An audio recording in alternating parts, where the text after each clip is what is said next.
run errands. Some people, it seems, are content with leaving violence to one side and instead living the life of a fucking pensioner. Speaking of which, I'm joined today by Tom Ori. How you doing, Tom? What are you saying? I'm not saying anything. I'm just welcoming you to the podcast. We're also joined by Associate Editor Alex Donaldson. How you doing? Hello. He's living the life of like a, senior CEO type figure now. Yeah, exactly. Although, having said that, you are logging from a caravan. Yeah. Well, the farm is behind me. And we're also joined today by the editor-in-chief of our sister publication, GI.biz, James Batchelor. James, you are the inspiration of the topic as well as our guest today. How are you doing? I'm good. Thank you so much for having me on. The risk of being unprofessional, big fan of this podcast. I mean, I've listened to every single episode. If I'm driving along, listen to it. I'll sing along with the theme tune. Love it. Absolutely love the work you guys do. I love to imagine you careering along the motorway singing about Assassin's Creed being the best game with the Pope, etc. I'll also clarify that was in no way an attempt to win over Jim before we even made up. That's fine, but it's worked. Don't worry about it. It's all right. Don't worry. So you've got your book is already out. You were saying earlier. Yeah, we thought it was coming out at the end of August, but but then you subsequently found out that it's already on the shelves. I am so bad at marketing that I didn't even know the release date of my own book. I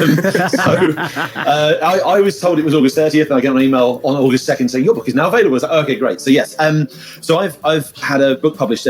White Owl Books or Pen and Sword Books is one of the White Owl Books is one of the labels of Pen and Sword Books. Have published my book. It's called The Best Non-Violent Video Games. Now, this is kind of inspired by, I run a Twitter account, Non-Violent Game of the Day, which I've been doing on and off for about 10 years now. And the of the day bit is woefully inaccurate. Like, I think I've only done about 1,000 games, and there's been definitely more than 1,000 days since I started this. But yeah, it's just, I like highlighting that there are games out there that are not about killing, that are not about guns and gore and smashing things. I think it's really interesting to show that video games are so much more than that. Absolutely. And so I pitched to the publisher, look, I'd love it. Scrolling through a Twitter account endlessly is not a great way to find non-violent games. It'd be great if there was a book for this. And they've said, yeah, absolutely, we think that's a good idea. Yeah. And it is available now. And at the risk of doing something really cheesy, here it is. There we go. Nice. That's not going to work for any podcast listeners, and I apologise to you now, because I hate it when podcast people go, look, here's something visual that you'll never get. But for those who are listening, I'm holding up a book, and it's mine. So yeah, I'll stick it in the podcast artwork. They can have a look at it on their phones then. A nice little still. Did you slip in like one in that's like actually super violent? Just get one in there, like some 7-year-olds got it.